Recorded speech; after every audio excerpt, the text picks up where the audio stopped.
Alhamdulillah wassalatu wassalamu ala Rasulillah amma ba'. Baik Bapak Ibu sekalian, salam kenal dan salam silaturahmi dengan saya sebagai pemateri pada hari ini kegiatan penguatan materi akidah akhlak Bapak Ibu sekalian. Saya Dr. Hatta Sabri MPD yang ditugaskan untuk membersamai Bapak Ibu dalam rangka kegiatan penguatan materi akidah akhlak. Sebelum kita lanjutkan kegiatan ini, pertama sekali saya ingin menyapa Bapak Ibu sekalian dan saya ini saat ini berada jauh ya dari Kota Langsa. Walaupun saya ini berdinas di IAIN Langsa, tapi hari ini saya sedang berada di luar kota Bapak Ibu sekalian. Sekarang saya di sebuah pondok pesantren di Darul Hijrah ya, Darul Hijrah Al-Madaniyah ya di Gayo Luas. Mudah-mudahan di sini tidak mati lampu dan tidak ada kendala sehingga kegiatan kita bisa terlaksana, karena kemarin itu di sini mati lampu ya, kemarin hari Minggu ternyata ada perbaikan kata teman-teman di sini. Saya kebetulan di sini menghadiri kegiatan undangan pesta ya, undangan pesta dari salah seorang saudara saya. Ya, tadi saya terdengar sekilas ada bahasa-bahasa yang saya tidak paham, Bapak Ibu ya. Saya tidak tahu apa bahasa Sunda atau Jawa ya. Ini Bapak Ibu posisinya yang paling jauh di mana kalau boleh tahu? Itu ada di Afrika ya, Ibu Devi. Ya, Ibu Devi Di Jepara, Pak. di mana? Jepara, Jawa Tengah. Saya di Cianjur, Pak. Oh, ada yang Jepara, Cianjur ya. Sulawesi, Pak. Jawa Tengah. Masya Allah, Tasikmalaya, Pak. La haula wala quwata illa billah. Tasikmalaya. Bogor, Pak. Lamongan, Jawa Timur, Pak. Oh, Jawa Timur. Ya, selamat datang Jawa Timur. Sulawesi Jember. Selatan, Pak. Berarti Jember, Jawa Timur, Pak. Jember ya. Kalau ke Jember saya pernah. Banten, Pak. main, Pak. Banten. Kemana, Pak? Lampung, Pak. Lampung. Lampung belum, tapi ada saudara di sana rame ya, dari Aceh. Garut, Pak. Oh, Dari Sukabumi, Cimahi, Pak. Sukabumi, Masya Allah. Dari Garut, Pak, Jawa Barat. Garut, Jawa Barat. Dari Baik. Bogor, Pak, Jawa Barat. Ya, saya pernah Bogor, ke catat. Pakuan ya. Saya pernah ke Pakuan itu main-main. Di Bogor ya, Ibu ya? Deket, Pak, deket. Iya, di Jawa Pakuan. Barat saya juga, Pak. Iya, Bandung. Dari Nagan Raya, Pak. Oh, Bang Dimas Nagan Raya Aceh ya? Aceh, Pak. Oh ya, wong Aceh ki. Wong Wong Aceh. awak tanyo, awak tanyo. Awak tanyo, Pak. Ya. Baik, yang dari Langsa sendiri ada yang dari Langsa? Assalamualaikum Pak. Dari Bawean, dari Gresik. Waalaikumsalam ya Ibu dari Gresik ya. Tapi ini nampaknya yang lebih banyak ibu-ibu ya. Iya, Pak, ibu-ibu. Masya Allah. Ini semuanya guru PAI, Bapak Ibu sekalian, Bapak Ibu. Akidah akhlak, Pak. Oh, akidah akhlak. Akidah akhlak. Iya, Pak. Oh, begitu. Sebenarnya kita di MI, di MTS gitu Pak, di MA. Jadi kita kalau terutama yang di MI itu kita backup banyak pelajaran. Oh ya ya, di MI yang banyak ya. Iya. Baik baik. Jadi saya ya ini sebenarnya bertemu dengan ahli-ahlinya orang-orang profesional ya kan. Walaupun Amin. materinya penguatan profesional, ini nampaknya Bapak Ibu orang-orang profesional semua ini. Amin. Ya, yang memang Terima sudah kasih didoakan Pak. menggeluti apa namanya pelajaran akidah akhlak ya. Masya Allah. Jadi tidak terlalu sulit lagi nampaknya dengan Bapak Ibu sudah lebih memahami ya. Ya, dan saya rasa Bapak Ibu sekalian sudah pernah juga mendownload ya modul untuk akidah akhlak itu ya Bapak Ibu. Sudah Bapak. Ya, itu sudah disikat habis semua sepertinya ya. dihafal caranya isi-isinya ya. Dung dung dung dung dung. Ya, baik. Jadi hari ini kita sharing-sharing saja Bapak Ibu sekalian ya terkait dengan penguatan materi akidah akhlak Bapak Ibu sekalian. Karena Bapak Ibu sudah melihat modulnya juga, saya rasa sudah memahami juga. Namun sebelum itu tadi kata Ibu Sri itu sudah ada pernah melakukan kegiatan penugasan ya Bapak Ibu. Sudah Bapak, di modul 3 kemarin. Oh ya, itu apa kira-kira tugasnya Ibu ya? Itu membuat modul ajar Ya. sesuai dengan materi yang kita ajarkan gitu. Membuat modul ajar sesuai dengan materi yang kita ajarkan ya. Ya, ada yang terkendala kemarin tidak ada ya Bapak Ibu ketika membuat modul ajar itu. Ya begitulah Pak. Ya, Bu Deswati bagaimana? Ya begitulah Pak. Ada yang terkendala? Alhamdulillah sampai saat ini belum Pak. Iya. Tahu selanjutnya. Mantap Pak Mbak Deswati tuh. Alhamdulillah. Ini luar biasa dari Bengkulu ya. Iya Pak, dari Bengkulu. Masya Allah, ya. Luar biasa sih Ibu. Yang lain bagaimana? Sudah beres semua tugas-tugasnya? Alhamdulillah Insyaallah sudah sudah Pak. Ya, Alhamdulillah. Alhamdulillah. Selesai, Pak. Sudah. Selesai ya. Jadi Bapak Ibu yang sudah melihat modul bahan ajar ini, berapa kira-kira topik pembahasan dalam modul ini Bapak Ibu sekalian? 5 ya. Ya. 8. Ya, 8 ya. Iya. Ini tadi ada 2 jawaban ya, ada 5 dan ada 8 ya. Tapi karena 8, lebih banyak suara ibu-ibu, biasanya yang menang yang suara yang banyak ya. Iya. Ras terkuat Pak. Iya. Maka kalau sudah ibu-ibu bersuara 8 itu ya tidak bisa kita bantah lagi. Tapi insya Allah yang ke-8 itu Bapak Ibu sudah sangat menguasai ya. Insya Allah. Begitulah ya. Masya Allah. Topik pertama tentang apa itu Bapak Ibu? Tentang Akidah Islam. ya konsep dasar akidah dan akidah Islam ya Bapak Ibu. Ya, topik pertama tentang konsep dasar akidah dan akhlak. Ya, yang kedua Bapak Ibu. Topik kedua Asmaul Husna. teori. Asmaul Husna itu apa Bapak Ibu? Nama Allah yang baik. Terbaik bagi Allah. Iya, itu Terapkan dalam nama-nama sehari-hari. Allah, ya. Di sini nampaknya Bapak Ibu pun ada nih yang nama-nama Asmaul Husna ya. Tapi yang lebih banyak di sini namanya Dian nih ya. Dian.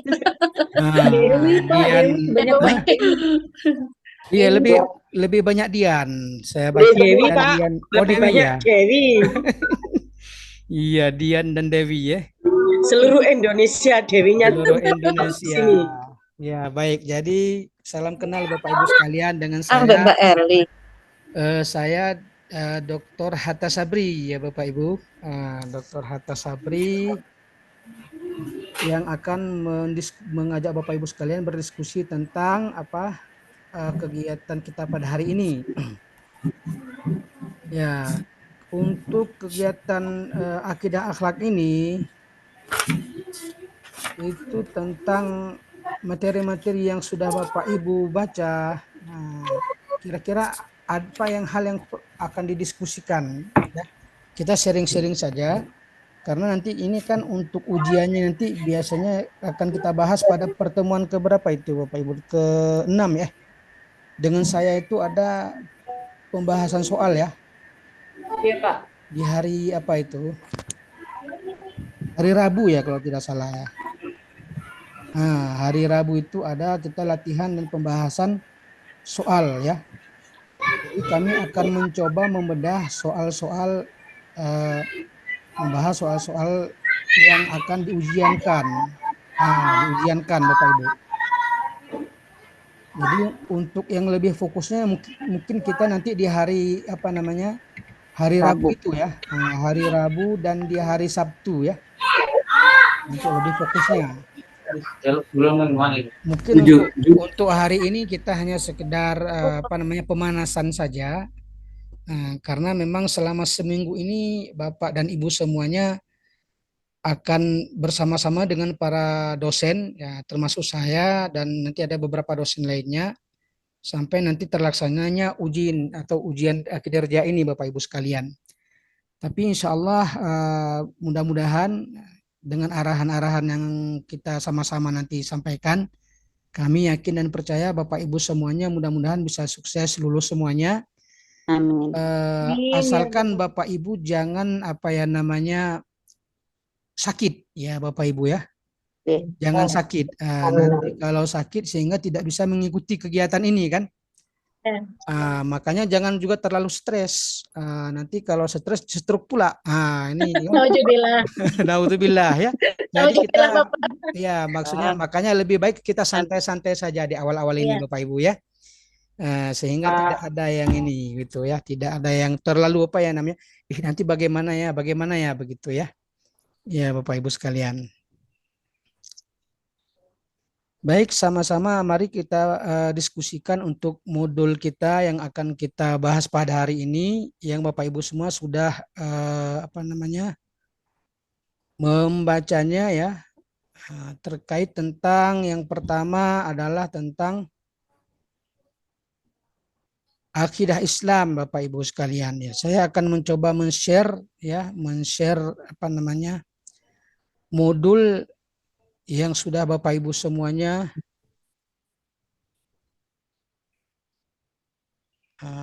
baca ya.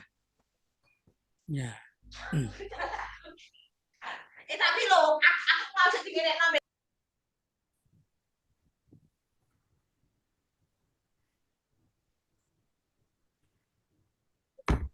Ya Bapak Ibu, ini adalah modul ya.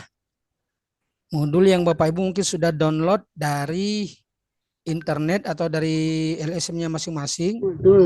Ya Bapak Ibu ya. Iya. Ya baik, ya inilah dia ada 8 topik. Ya ternyata yang menang ibu-ibu jadi ya, bukan 5. Nah ke-8 topik ini oleh panitia itu sudah membuatkan soal terkait dengan akidah Islam itu ya, sekitar 100 soal Bapak Ibu ya. 100 soal itu semuanya berhubungan dengan akidah akhlak ini. Nah dalam kegiatan pembuatan soal itu banyak yang memang sifatnya cerita-cerita begitu ya. Jadi panjang-panjang soalnya ya. Ini sedikit informasi Bapak Ibu. Nah makanya tentang bagaimana nanti menjawab soal itu lebih jelasnya nanti ada kisi-kisinya yang akan kita bahas di hari selanjutnya.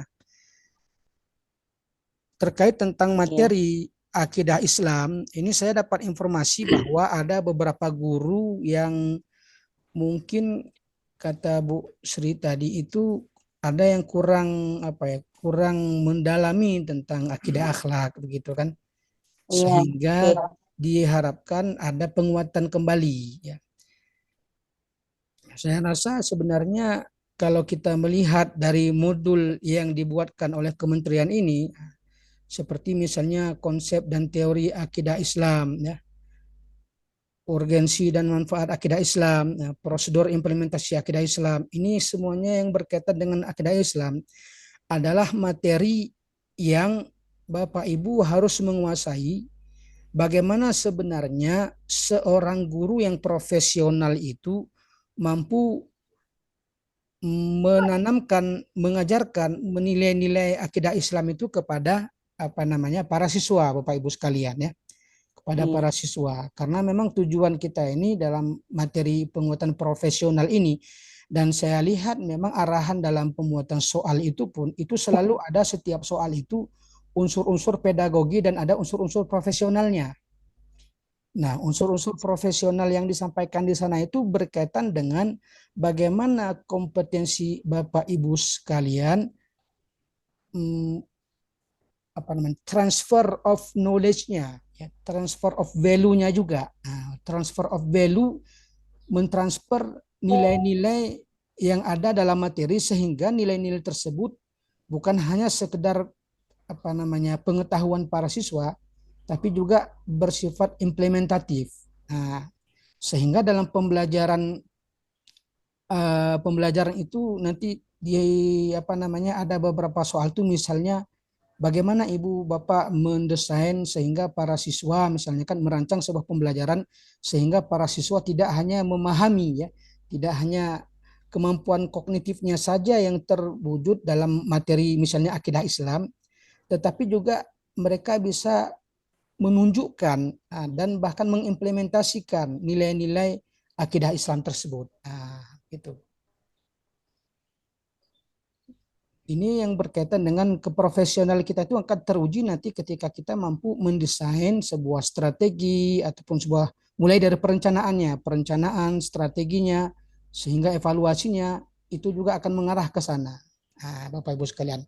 Jadi penguatan profesional itu sebenarnya bukan pada aspek materinya saja, tapi lebih kepada profesi seorang guru untuk mengajarkannya itu juga. Nah, itu saya ada melihat setiap instrumen-instrumen ini ada beberapa dua soal ya, ada dua soal lebih kurangnya itu setiap instrumen-instrumen tersebut, dan rata-rata memang soalnya itu banyak yang bercerita nantinya. Tapi pada dasarnya Bapak Ibu sekalian, karena Bapak Ibu memang sudah mengajarkan, memahami tentang makna-makna yang ada dari akidah Islam ini, itu sebenarnya saya sendiri yang bukan guru gitu ya, yang bukan guru yang memegang mata pelajaran akidah akhlak gitu, akidah Islam, akidah akhlak. Saya kan ya mengajarnya di perkuliahan, tapi melihat ini sepertinya tidak terlalu sulit begitu, Bapak Ibu sekalian. Nah, baik, selanjutnya terkait tentang materi akidah Islam ini, ada hal yang mungkin perlu didiskusikan Bapak Ibu?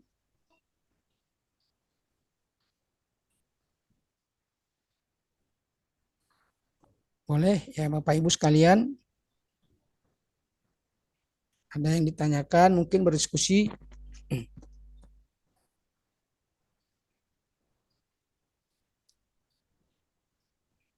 Suara saya kedengaran Bapak Ibu?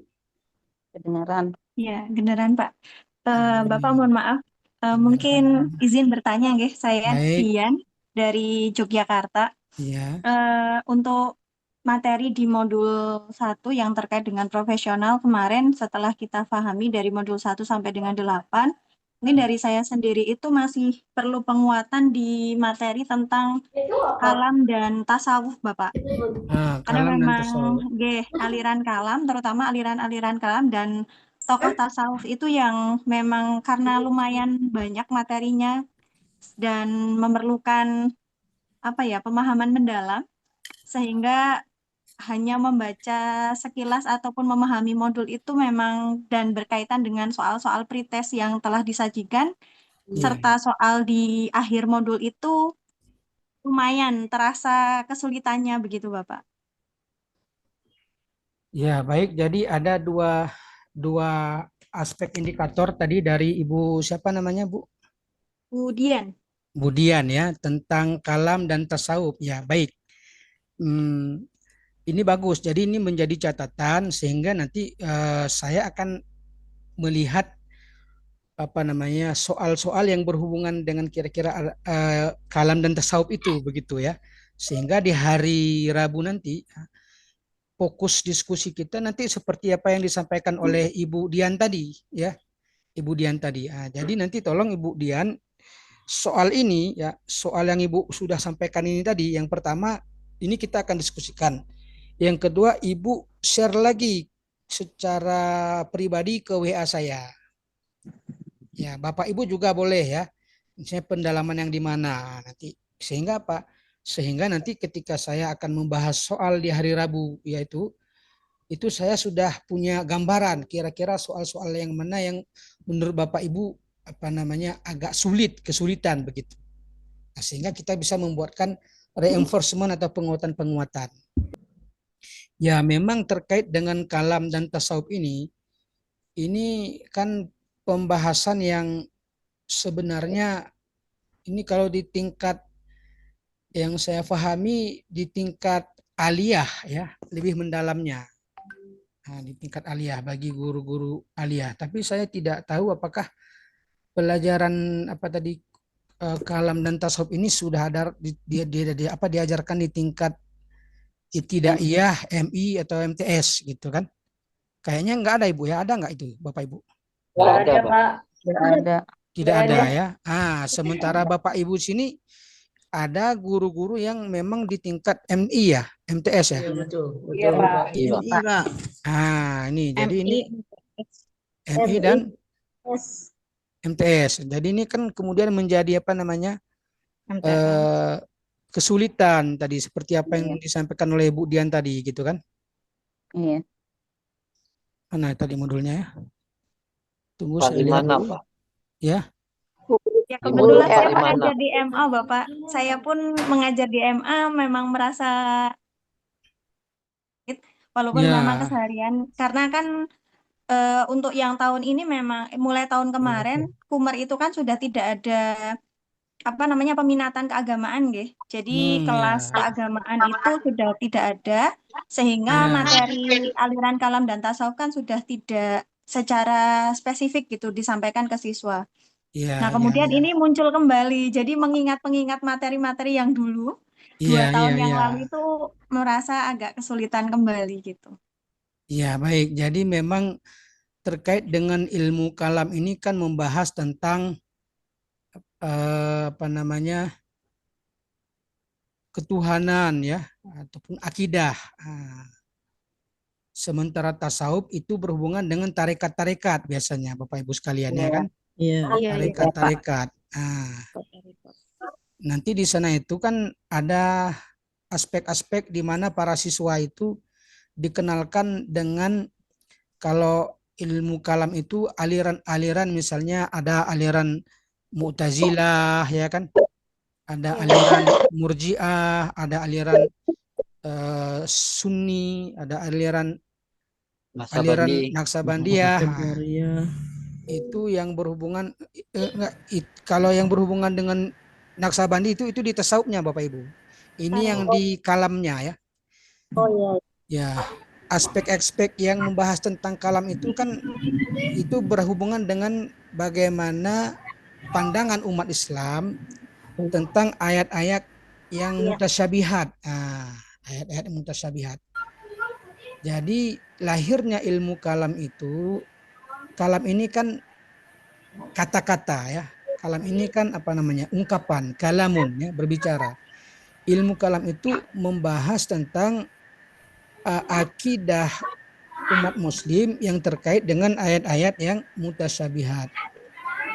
Apa itu ayat-ayat yang mutasyabihat? Dalam Al-Quran itu kan ada ayat-ayat yang muhkamat, ada ayat-ayat yang mutasyabihat. Nah, ayat-ayat yang mutasyabihat itu ayat-ayat yang susah dan memiliki penafsiran yang terkadang berbeda-beda, sehingga ulama-ulama juga terkadang ketika menafsirkan ayat-ayat mutasyabihat itu mereka mengatakan wallahu a'lam bissawab ya. Sementara ada ulama-ulama lain yang kemudian mentakwilkan ayat-ayat tersebut. Ya Bapak Ibu sekalian, jadi misalnya pandangan tentang apakah Allah itu di langit. Apakah Allah itu di langit atau tidak? Apakah Allah itu bisa dilihat atau tidak? Nah, apakah nanti manusia itu di surga itu bisa melihat Allah? Kemudian pandangan tentang apakah seorang anak yang kafir misalnya meninggal dunia masuk surga atau neraka.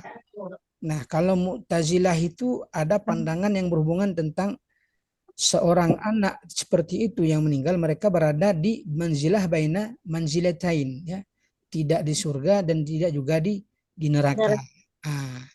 Itu terkait dengan ilmu kalam. Nah, kenapa lahir ilmu kalam? Sebenarnya secara historis sejarah kalau kita melihat ilmu kalam itu munculnya itu sudah mulai ketika Rasulullah SAW wafat.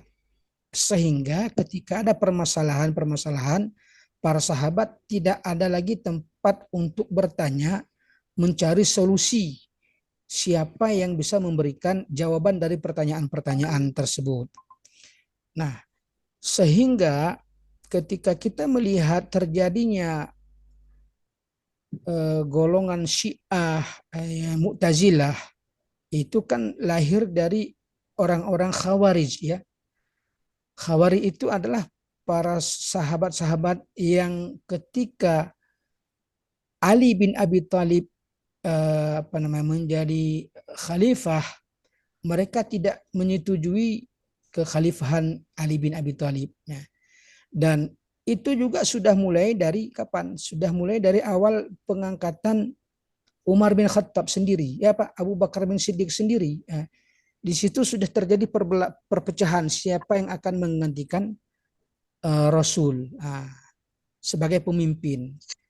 Nah, jadi ilmu kalam ini lahirnya dari situ, sehingga memang di awal-awal itu mereka akhirnya bersepakat membaiat Abu Bakar As-Siddiq sebagai khalifah. Nah, setelah Abu Bakar As-Siddiq itu meninggal atau wafat, kan kemudian digantikan oleh Umar bin Khattab ya. Nah, tetapi pengangkatan Umar bin Khattab sebagai khalifah itu juga tidak disetujui oleh beberapa pihak yang lain. Sehingga terakhir terjadilah perpecahan di antara umat Islam itu sendiri. Peperangan gitu kan. Nah, coba Bapak Ibu, saya ingin bertanya kepada Bapak Ibu, apa pandangan Bapak Ibu ketika di masa Aisyah itu kan, Aisyah radhiyallahu anha berperang dengan siapa? Berperang dengan Ali bin Abi Thalib, Bapak Ibu ya. Yang disebut dengan perang apa? Perang Jamal ya. Nah, itu kan siapa Ali bin Abi Thalib itu? Siapa Aisyah itu? Aisyah adalah anak dari Rasulullah SAW ya kan. Sementara Ali adalah menantu dari Rasulullah SAW. Terjadi peperangan. Menurut Bapak Ibu, mereka itu kafir atau muslim? Karena kan mereka sesama memerangi orang-orang muslim. Nah, coba. Ini termasuk dalam ilmu kalam ya. Pembahasan ilmu kalam misalnya. Nah, ketika kita ingin menjelaskan keyakinan, ini kan akhirnya menjadi keyakinan gitu kan, ilmu kalam itu berhubungan dengan keyakinan. Ada orang yang kemudian mengatakan bahwasanya Aisyah ataupun Ali adalah orang-orang yang telah keluar dari khitah Rasulullah. Nah, sehingga inilah yang menjadi siapa? Orang-orang Khawarij ya kan, yang keluar dari barisan Ali bin Abi Thalib. Dari Khawarij itu nanti lahir lagi siapa? Orang-orang Syiah. Nah, aliran Syiah itu muncul kenapa? Karena mereka pun begitu tidak sepakat dengan pandangan orang-orang Khawarij ini. Jadi ilmu kalam itu banyak membahas tentang apakah nanti orang itu masuk surga, apakah nanti orang itu masuk neraka, apakah nanti di surga itu bagaimana, apakah bertemu dengan Allah. Nah, itu banyak pembahasan tentang ilmu kalam. Sebelum kita lanjutkan ke pembahasan tasawuf, Bapak Ibu, ada pandangan tidak terkait tentang yang saya tanyakan tadi, misalnya apakah Aisyah dan Ali yang berperang itu masuk surga atau masuk neraka? Coba ada mungkin tanggapan dari para bapak ustadznya kiai di sini? Ya, mungkin ada itu Bapak siapa, Didin Hidayat Bogor. Benar, Pak. Bagaimana pandangannya kira-kira?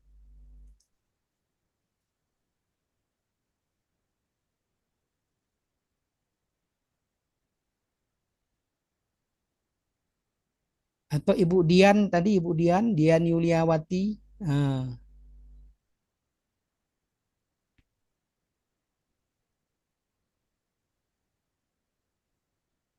Bagaimana kira-kira itu? Saya di Aceh sering juga ditanyakan sama teman-teman masyarakat itu juga kan. Itu terjadi peperangan antara TNI dan GAM ya kan. Itu GAM itu kan orang Muslim ya. TNI juga orang Muslim. Ini kan sudah membunuh orang Muslim. Bagaimana mereka itu masuk surga atau masuk neraka? Ya silakan Ibu Didah Mursidah dari Langsa ya. Bogor, Pak, Bogor. Oh Bogor ya. Itu ada langsanya tuh AA Langsa. Oh Akidah Ya. Langsa. Iya. Oh iya, B-nya nggak nampak. Bagaimana Bu Didah? Mohon maaf, Bu. Pak. Iya. Kalau menurut saya sih mereka berdua, maaf, beliau-beliau itu kan orang-orang yang mulia semua ya, Pak ya. Iya. Kalau menurut saya sih dijamin masuk surga karena itu perselisihan yang perselisihan itu termasuk ijtihad kebaikan juga mungkin Pak ya. Ya karena Iya, itu Pak, ya karena itu berdasarkan ijtihad mereka begitu ya. Iya ya. Ya, jadi masing-masing merasa itu ijtihad dia gitu ya.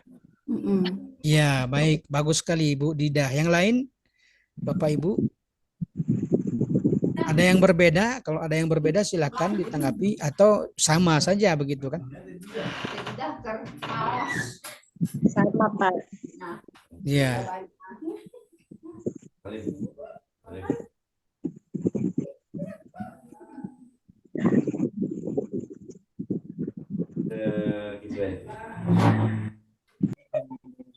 Ya, ada satu orang lagi mungkin yang ingin menambahkan.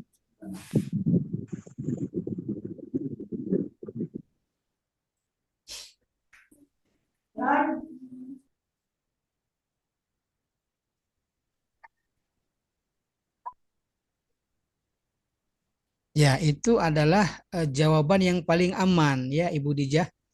Jawaban yang paling aman itu adalah itu merupakan hasil ijtihad dari mereka masing-masing ya.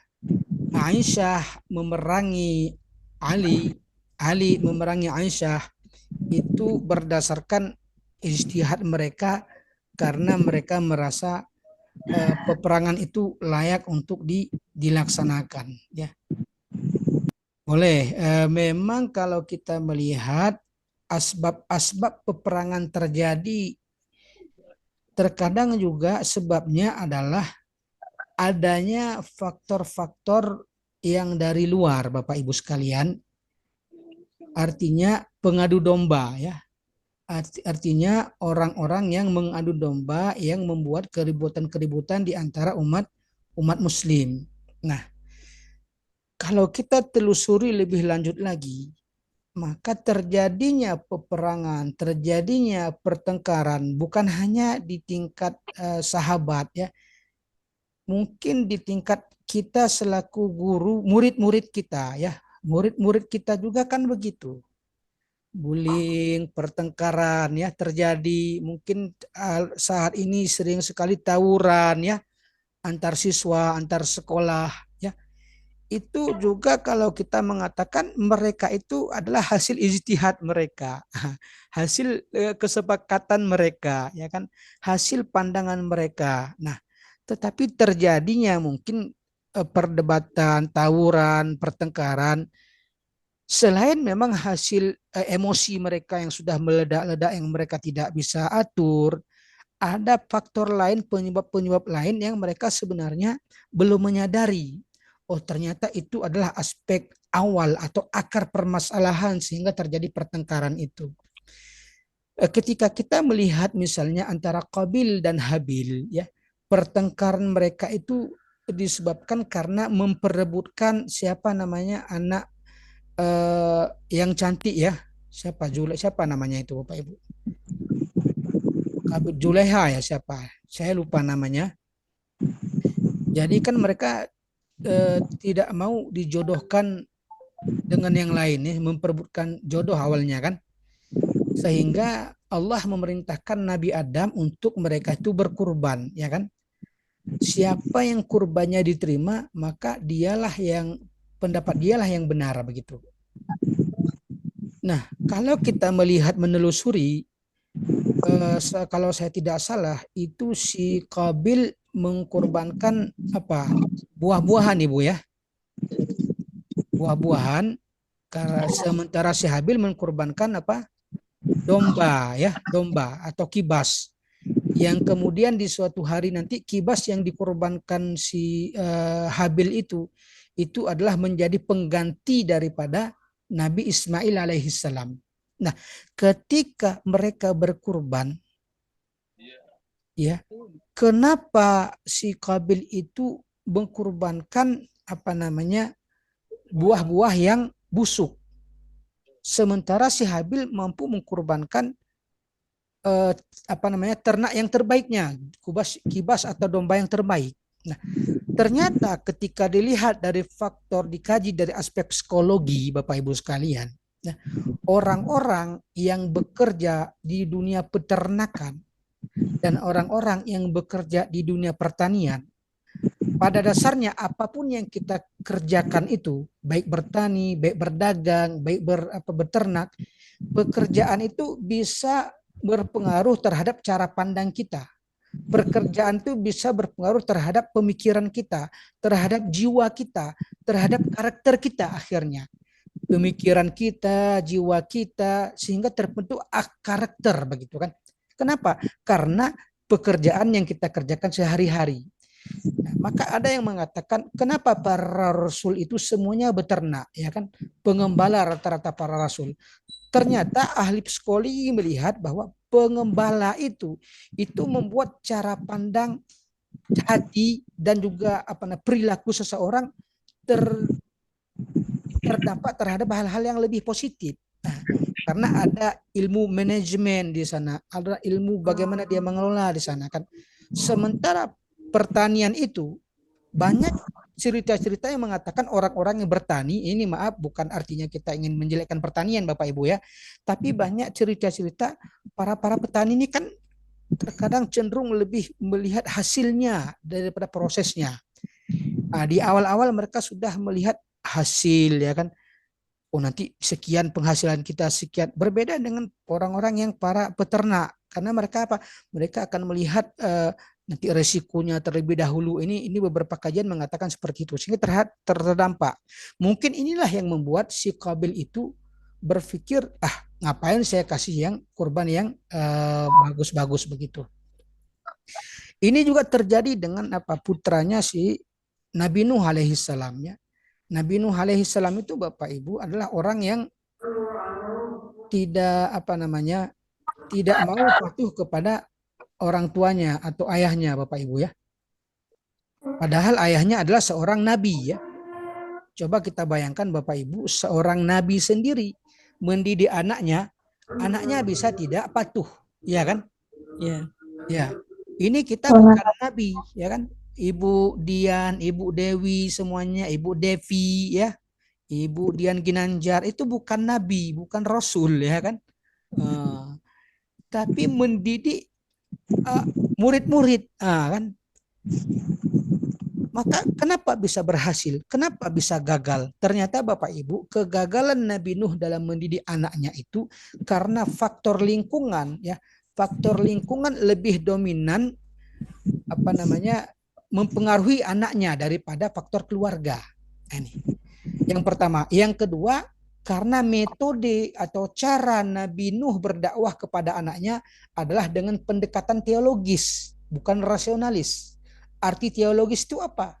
Ini ada orang berdakwah begini Bapak Ibu, menasihati anak, menasihati istri, keluarga atau masyarakat, selalu membawa kitab suci, ya kan? Selalu membawa ayat-ayat, selalu membawa kitab suci saja. Sementara masyarakat mungkin tidak bisa menerima logika mereka tentang ayat itu begitu. Nah, kita melihat dalam kisah Al-Quran ketika Nabi Nuh mengatakan, wahai kaumku, wahai anakku, sebentar lagi kalau kalian tidak taubat, Allah akan menurunkan azab. Allah memerintahkan saya untuk membuat perahu. Nah, kan dia buat perahu besar di atas gunung. Masyarakat kan melihat ini si Nuh sudah gila. Kenapa? Karena dalam logika berpikir mereka, ya ini ilmu kalam tadi, Nuh itu nggak masuk akal gitu kan. Masa buat perahu di atas gunung.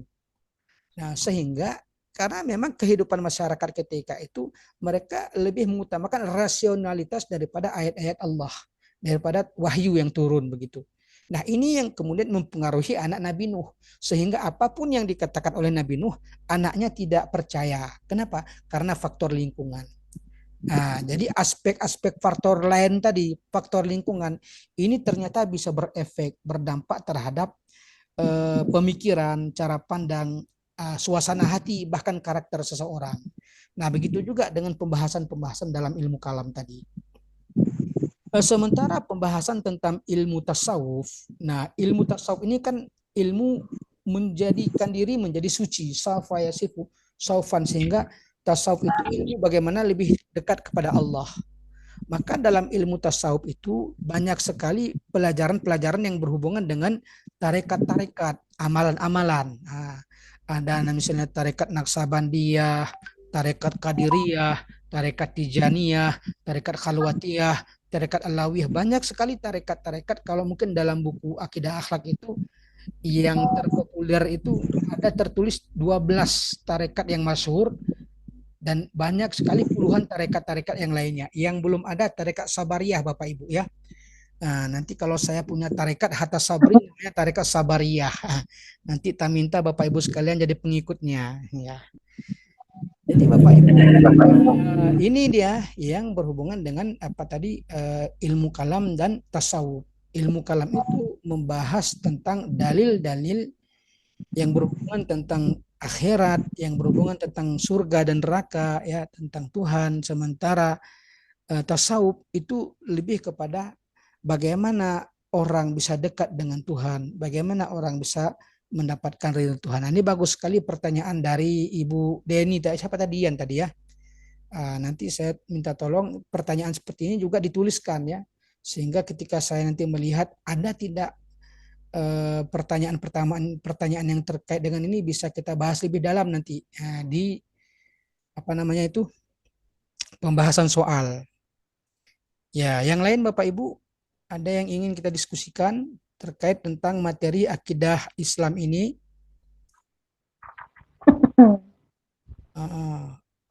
Sebenarnya kita pusing Pak, ilmu kalam sama tasawuf itu. Itu yang pusing ya. Belum paham banget ini Pak. Jadi, ya Allah, maafkan mahasiswanya ya Pak ya, ya Allah. Iya Bu, nanti kita akan coba membantu mencarikan. Nanti kan ini masih ada waktu-waktu senggang saya kan, saya coba share lagi kalau ada info-info yang lain yang bisa mengefreshkan gitu kan pengetahuan Bapak Ibu tentang materi tersebut. Terima kasih Pak Atta. Insya Allah mudah-mudahan jazakumullah khair. Jadi Bapak Ibu, ini saya mau sejenak mendokumentasikan waktu kita kan sudah 28 sampai jam 16 ya, sekitar 30-an menit lagi. Boleh sebentar dihidupkan dulu Bapak Ibu apa namanya kameranya. Kita mau foto dokumentasi sejenak.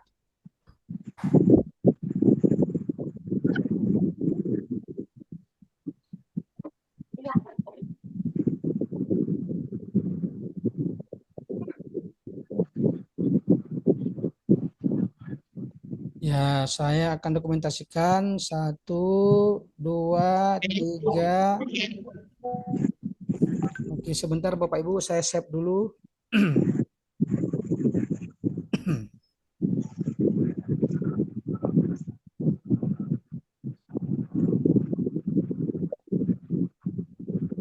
Baik, lanjut. Tunggu. 1, 2, 3. 1, 2, 3. Oke. Ya, sekali lagi Bapak Ibu. Nah, ini dia ada Ibu Devi Rohani, Dewi Nur ya. Mana Ibu Dewi Wahyuni? Banyak sekali Dewi. Dewi. Iya, Dewi. Tenang, Pak. Ini Itu Dewi. ada Dewi, Pak. Dewi Masitoh. Ada yang belum membuka kameranya? Dewi Laila. Laila Canggung. Iya, Dewi Laila sudah. Devi Rohani ya. Dewi Yuliati. Devi Akid. Devi. Banyak sekali Dewinya ya. Kok bisa banyak Dewi di sini nih? Emang dari D semua, Pak. Kumpulan Dewi-Dewi, Oh Pak. begitu, Masya Allah ya. Jadi berdasarkan namanya ya. Ya. Baik, ya, Alhamdulillah. Nah, ini sudah saya dokumentasikan karena diminta oleh Pusekjur ya. Baik, Bapak Ibu sekalian, yang lain ada yang ingin kita diskusikan terkait dengan materi fikih? Apa akidah akhlak, bukan fikih ya? Fikih besok ya. Iya, Pak. Fikih dengan Pak lusa ya, dengan Pak Fakhraji ya, siapa itu ya? Budijah ya? Oh bukan, itu kelas fikih ya? Iya, Pak, itu kelas fikih, Beda Pak. kelas, Pak. Ya, oh beda kelas, iya Beda betul. kelas. Beda kelas, Pak. Saya berarti Pak, kita bertanya, tidak ini, Pak, ditambahin lagi nanti pusing. berarti masih konsentrasi ya? Ngecek konsentrasinya saja ini ya? Pak Atta mah gitu. Iya, saya mah pingin juga lagi jalan-jalan. Saya 5 tahun di Malang, Bapak Ibu ya. Kebetulan Di saya Malang, Pak. iya di UIN Malang kuliahnya dulu. Kita di sana kuliahnya 5 tahun, 2 S2, S3-nya. Asik ya sama teman-teman di sana. Jember, dia pernah main-main ke Jember tuh. Ada kawan saya juga orang Jember, pemalu sekali, Mas Agung. Apa? Jember mana, Pak? Enggak tahu Jembernya kan luas itu ya. Pokoknya Jember Iya, gitu. Jember. Jember ya kan. Oh, Jember. Oh. Bapak belum Kalau pernah main ke Jember. dulu ya, Pak ya? Iya. Tahu. Itu ada Saya Jember Gumuk Emas, Pak. oh, Gunung Emas. Iya. Saya yang tahunya Ini cuma Jember itu. Jadi ada kawan saya kan namanya itu rupanya namanya Sugeng ya. Dia punya bed nama. Saya nggak pernah panggil Sugeng karena saya kan dari Sumatera, panggilnya Sugeng. Ya. Sugeng. Mas Sugeng itu. Sugeng bukan Mas, Sugeng katanya. Iya. Ternyata lama-kelamaan saya fasih juga ngomongin Sugeng. Pak Sabri, Bu Dewi. minta trik dan tips Iya. bagaimana cara kita biar kita bisa memahami materi-materi itu dengan paham. Karena kita kan Masya Allah. sudah berumur. Iya, betul. Masya Allah. Semua materi Kan ini itu, Mbak Pak Dewi ya. Masitoh. Iya. Mewakili. Betul, betul. Kita membuka Banyak kan sudah berumur semuanya ini. Iya, Pak. kita mah udah berumur. Iya. Mbak Dewi Masitoh yang mewakili kita. juga sudah Rata-rata kepala 4 ya, Bu. Iya. Jadi yang pertama itu Bu Dewi ya, Dewi Masitah dari Lampung ya. Ya. Iya. Iya. dari Lamongan, Jawa Timur, Pak. Oh, Lamongan ya. Soalnya di sini lam titik gitu. Oke, ya, soto Lamongan ya. Ya, soto Lamongan. Nah, Ya, memang kalau kita sudah tua itu ya, kalau mau cepat dapat ilmunya itu susah. Apalagi kalau misalnya kita itu kan yang biasa kita ajarkan sehari-hari itu materinya ini, apalagi guru itu kan biasanya tahun ke tahun itu saja ya kan. Nah, itu saja. Makanya saya tadi beranggapan di awal itu Bapak Ibu ini semua orang profesional sudah. Apalagi tadi guru akidah akhlak itu kan sudah bertahun-tahun megang kitab bukunya itu gitu. Tapi begitu tadi ada konfirmasi, ada beberapa materi yang tidak pernah dipegang di sekolah gitu kan. Cuman diujikan di di sini. Nah, ini yang menjadi masalah kan. Sehingga bagaimana kemudian bisa memahami materi itu kembali sementara waktu kita kan singkat. Ya kan? Singkat sekali ya. Yang pertama mungkin ya tipsnya itu syukur-syukur kalau kita menemukan video full atau video yang jelas atau bocoran tentang bagaimana misalnya kegiatan PPG akidah akhlak atau materi tertentu yang sudah pernah dilaksanakan pada batch sebelumnya itu, tahun-tahun sebelumnya begitu kan. Nah, cuman terkadang kita nggak dapat informasi itu ketika mungkin video itu tidak di-share ke YouTube atau tidak dipublish. Cuman ketika dipublish kita menemukan, itu berarti rezeki kita, gitu kan. Nah, saya Bapak Ibu ketika menulis disertasi misalnya, tentu ketika menulis disertasi atau tesis karya ilmiah saya itu, saya mencari dulu ya judul-judul yang sesuai, yang hampir sama dengan penelitian saya.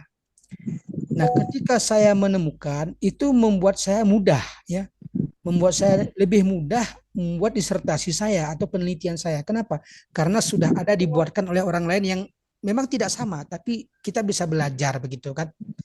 Terkadang begitu juga ketika saya mengkaji sesuatu, kita belajar, oh, ada tidak orang yang share di YouTube atau ada tidak orang yang share di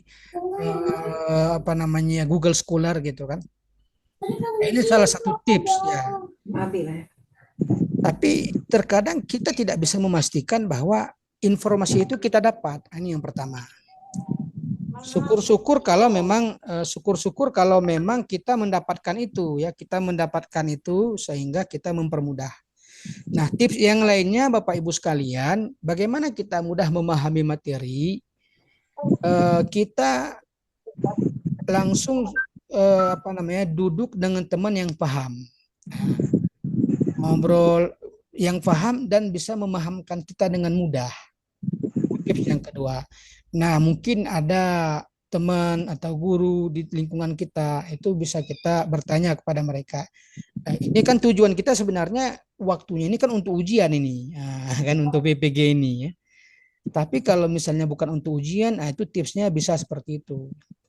Ada sebenarnya saya mendengarkan Bapak Ibu bisa cek kebenarannya di video mantan rektor kami, Profesor Imam Suprayogo itu kan. Jadi Profesor Imam Suprayogo itu, beliau rektor UIN Malang,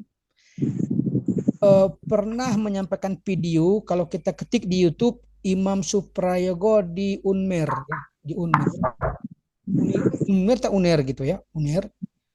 Beliau berpidato menyampaikan ada salah seorang dokter ahli bedah Bapak Ibu sekalian di masa Pak Soeharto ya. Dokter ahli bedah di masa Pak Soeharto itu namanya John lupa, Ross ya, Ross. Nanti bisa saya share itu. Beliau itu dokter orang Padang Bapak Ibu, dokter jantung orang Padang yang tidak paham ilmu agama, tetapi beliau itu pernah bertemu dengan Rasulullah Shallallahu Alaihi Wasallam. Beliau pernah bertemu dengan Rasulullah Shallallahu Alaihi Wasallam di dalam Ka'bah Bapak Ibu. Nah, di dalam Ka'bah beliau bertemu. Nah, ini dia namanya Bapak Ibu sekalian. Ini nggak nampak ya? Ini fotonya apa nggak nampak nih ya? Namanya Dr. Ki Haji Aswin Ros Yusuf. Aswin Ros Yusuf. Nah, ini ya YouTube-nya. Nah, beliau itu dokter ahli bedah, tetapi tidak punya ilmu agama, Tahun 90-an, tahun berapa? Itu Prof Imam Suprayogo menyampaikan Raja Fat di Saudi Arabia, Mekah, Saudi Arabia, itu punya saudara yang sakit jantung. Nah, saudaranya yang sakit jantung itu dicari obat, dokter kesana kesini belum ada yang sembuh. Pas. Lalu Raja Fat tahu ada dokter spesialis jantung yaitu Dr. Aswin Ros Yusuf tadi, yang orang Padang tadi, di Indonesia. Maka beliau dipanggil untuk mengobati saudara Raja Fat di Saudi Arabia. Dengan izin Allah, itu saudara Raja Fat sembuh jantungnya. setelah diobati oleh dokter Jaswin tadi. Sebagai hadiah, beliau diberi kesempatan masuk ke dalam Ka'bah. Maka Profesor Imam Suprayogo, Rektor UIN Malang itu di dalam YouTube tersebut, YouTube beliau ceramah di Yunmer mengatakan, beliau itu didatangi oleh Rasulullah SAW. Lalu Rasulullah mengatakan, ajarkanlah Al-Quran kepada siapapun yang engkau jumpai. Ajarkanlah Al-Quran kepada siapapun yang engkau jumpai. Lalu beliau mengatakan, ya Rasul, bagaimana saya mengajar agama sementara saya bukan ahli agama?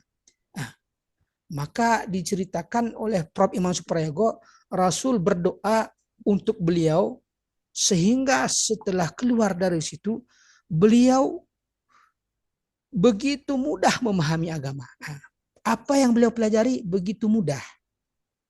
Mungkin ini yang dirasakan oleh Imam Al-Ghazali dulu, Imam Syafi'i dulu ya. Atau kawan saya di pesantren itu Bapak Ibu kalau membaca sedikit itu langsung masuk dan dia paham, dia dengar, dia paham.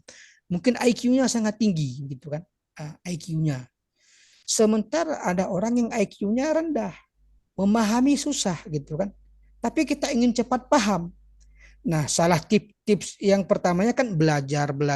Yang keduanya dengan adanya bantuan gaib atau kekuatan langit, Bapak Ibu.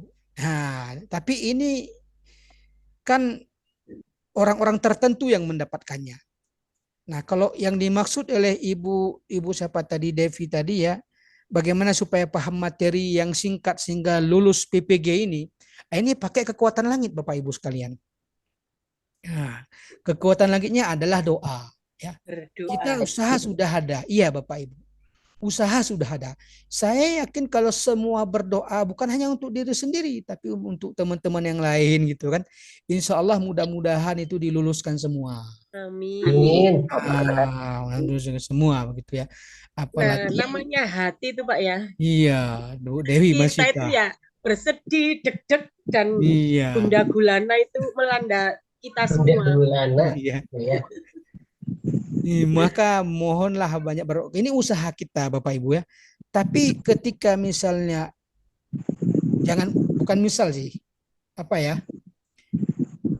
ada di zaman Rasul itu namanya Jundub ya, Jundub siapa namanya itu? Beliau tuh usianya 83 tahun, Bu. Ketika hijrah dari Mekah ke Madinah, Jundub itu sahabat Rasul usianya 83 tahun. Beliau pingin juga hijrah ke Madinah, tapi tidak dikasih oleh keluarganya karena sudah pasti nggak sanggup beliau jalan. Ternyata setelah Rasulullah seminggu hijrah ke Madinah, ya Jundub ini di dalam hatinya kepingin bertemu dengan Rasul, kepingin mendengarkan pengajian Rasul, kepingin hadir lah gitu. Karena panggilan jiwanya, maka beliau nggak mau tahu siapapun, penting saya berangkat ke Madinah. Madinah itu kan sekitar 400 kilo ya dari Mekah ke Madinah, itu jauh. Apalagi daerahnya gurun pasir. Nah, sehingga di tengah perjalanan, ternyata dalam kisah disebutkan Jundub ini Bapak Ibu sakit dan meninggal. Sehingga Rasul tahu, kenapa tahu? Turun ayat Al-Quran. Wa may yashtari nafsahu ibtigha'a mardatillah, itu kan. Siapa yang menjual dirinya untuk mendapatkan ridha Allah, dia mendapatkan surga dari Allah. Artinya akhirnya apa? Ternyata Allah tidak melihat hasilnya. Allah melihat usahanya. Walaupun Jundub tidak sampai ke Madinah, tapi karena usahanya keras, Allah kabulkan dia sehingga Rasul dan sahabat mengatakan melalui ayat tersebut dia adalah ahli surga. Nah, maka mungkin kita bisa berwasilah begini Bapak Ibu. Kita sudah berusaha mempelajari ya kan, apalagi Bapak Ibu sudah belajar tapi belum paham juga, tapi insya Allah mudah-mudahan nanti ya ada kemudahan-kemudahan dari Allah. Mungkin nanti waktu ujian tangan Ibu digeser sama Allah jadi yang jawab salah jadi benar ya kan. Saya jujur Bapak Ibu, ini saya sedikit menyampaikan rahasia saya Bapak Ibu, itu berhenti merokok tahun 2014. Berhenti merokok tahun 2014 dari tahun 2003. Semenjak saya kuliah 2003 saya merokok, 2014 berhenti. Kenapa? Waktu itu Bapak Ibu saya sudah tes 3 kali CPNS. Tes di Lok Semawe gagal. Tes di Takengon gagal. Tes di Langsa. Langsa itu bukan kampung kelahiran saya. Kampung saya itu 9 jam dari kota Langsa Bapak Ibu. Ini 9 jam. Lalu saya bernazar, ya Allah, kalau saya lulus CPNS ini ya Allah, saya berhenti merokok. Ternyata saya lulus. Padahal Bapak Ibu, saya jujur, saya jawabnya salah-salan itu. Tapi jangan contoh saya ya. Saya jawabnya udah nyerah saya itu kan, pening gitu. Seperti Ibu, siapa tadi bilang udah pening gitu kan. Apalagi cerita panjang gitu kan. Kalau kata Ustaz Samad, si Tono dan si Tini dan si Tino gitu kan. Ceritanya panjang kan. Tapi dengan izin Allah saya pun heran. Loh, kok bisa lewat? Gitu kan. Padahal tak jawabnya asal-asal gitu. Itulah tadi memang rezeki mungkin ya Allah berikan. Dan mungkin doa dari orang tua saya juga, Bu, doakanlah saya bilang kan, ini saya sudah tes 2 kali nggak lulus kan, malu saya bilang gitu kan. Karena apa? Karena saya itu kan pelajaran kita kan nggak pernah itu lagi kayak Ibu bilang tadi ya, nggak ada kita pelajari lagi itu X, Y apa itu kan, X, Z, 2 kan apa itu pertanyaan CPNS itu kan begitu kan. Yang pengetahuan itu kan bukan wawasan ilmu kita gitu kan. Angka-angka itu sama sekali saya sudah stres waktu melihat soal itu saja gitu. Tapi mungkin di situ Allah masih memberikan kesempatan. Dan saya yakin apalagi ini rata-rata kalau guru-guru senior mudah-mudahan dengan program Menteri Agama yang mau mengangkat semua PPG ini ya, semuanya lulus insya Allah. Ya Allah, amin. Amin, terima kasih. Semua amin. Jadi kencang. Itu tipsnya tadi begitu Ibu. Ada 3 tips tadi kan. Yang pertama tadi belajar dari YouTube ya kan, lihat di YouTube ada enggak. Yang kedua bertanya kepada orang lain. Yang ketiga jalur langit. Kalau jalur yang lain saya belum tahu Bu. Mungkin ada jalur minum apa gitu kan, baca doa-doa jampi-jampi. Itu belum tahu, belum jumpa. Tapi pernah teman saya itu di Malang itu ikut, katanya kan ada daerah mana itu. Ada orang Bu, dia kalau datang ke situ langsung ada maharnya, tapi langsung bisa bahasa luar negeri ya, dijamin. Itu pernah di Jawa Timur. Itu ada promonya waktu itu, daerah mana itu, di Jawa Timur pokoknya.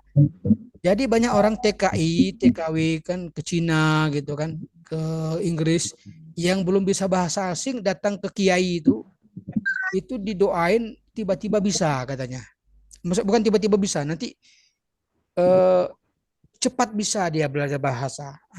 Itu saya nggak paham, tapi teman saya pernah ke sana datang, teman saya sama-sama kuliah di Malang, dia teliti, ternyata masuk akal.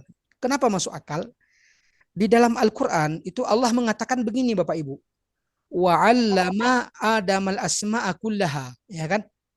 Wa'allama Adamal asma'a kullaha, dan Allah telah mengajar Nabi Adam semuanya, kan? Semua ilmu itu telah diajarkan Allah kepada Nabi Adam. Jadi secara genetik katanya, di dalam otak kita yang kecil, memori kita itu sebenarnya seluruh ilmu yang ada di dunia sudah ada. Sudah ada di sana. Tapi harus ada pemantiknya sehingga ilmu itu keluar. Nah katanya, sehingga dengan pemantik itu ketika orang pergi ke Jepang, ketika orang pergi ke Cina, itu seperti ini Bu, ada orang Aceh waktu tsunami dibawa oleh pemain sepak bola itu siapa, Ronaldo kan, dibawa ke sana, anak Aceh. Dia kan kecil itu 5 tahun kan, udah dibawa ke sana. Nah begitu pulang kemari, dia kan nggak bisa bahasa Aceh. Tapi ketika berkomunikasi dengan orang Aceh, nah karena tadi otak bawah sadarnya itu dulu sudah pernah ada bahasa itu begitu kan. Nah dipanti oleh orang Aceh tadi, bahasa Aceh lah dia. Puk habaknya menam begitu kan. Dia dengar, oh nampaknya nyambung gitu kan, nyambung. Cepat paham dia.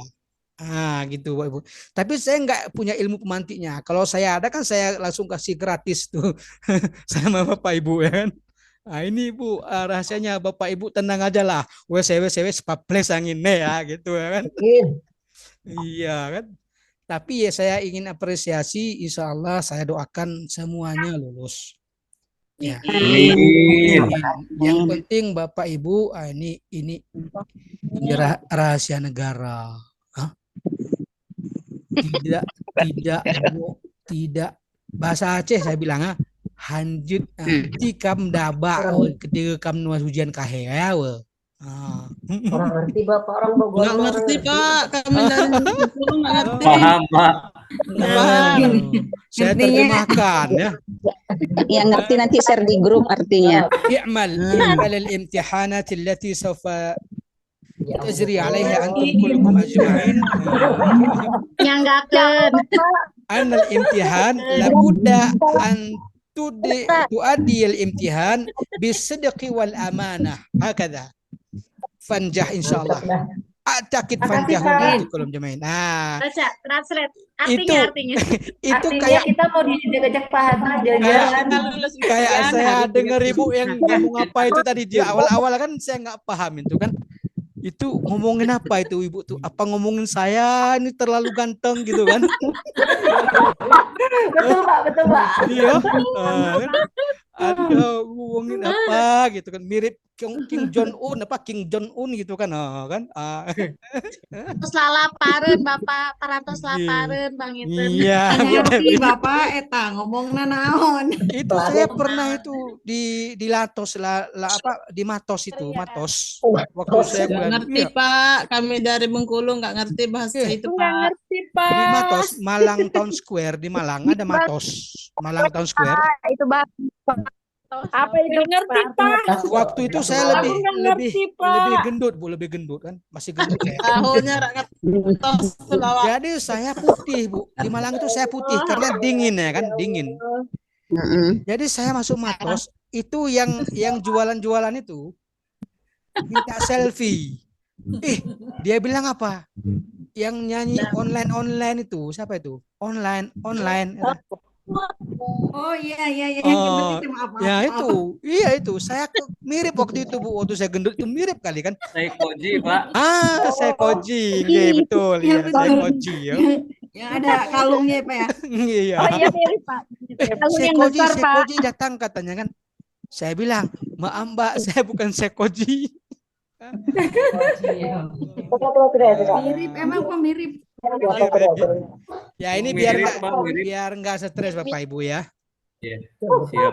Oh ya, ini saya akan share di grup nanti Bapak Ibu absen ya. Ini kata Bu Kajur, tolong di absen, buat absen nanti diisi absennya ya. Iya Pak. Jadi yang tidak hadir pun di Zoom ini kan hari ini karena kan cuma 77, tapi di absen hadir ya. Ya Pak. Semuanya absen aja ya Pak ya.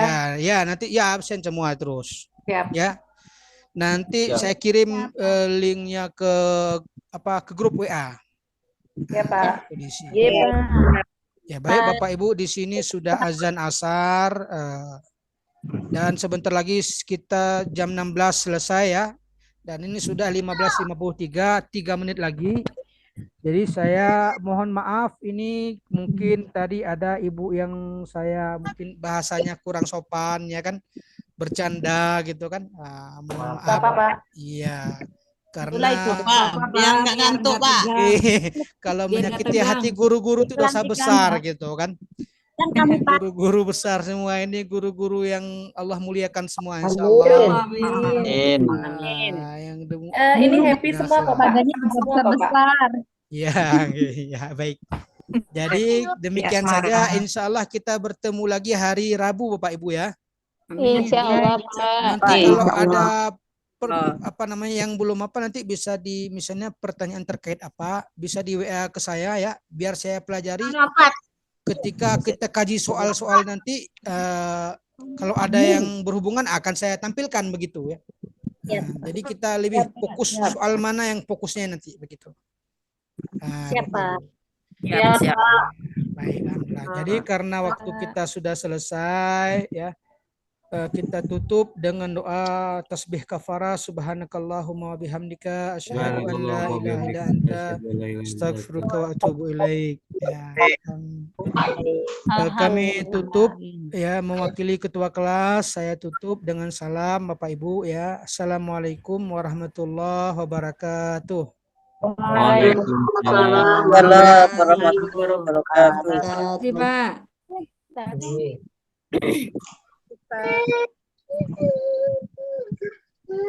teman-teman nggak usah keluar dulu. Nah, Gimana mau ketemu? Itu yang artinya tadi itu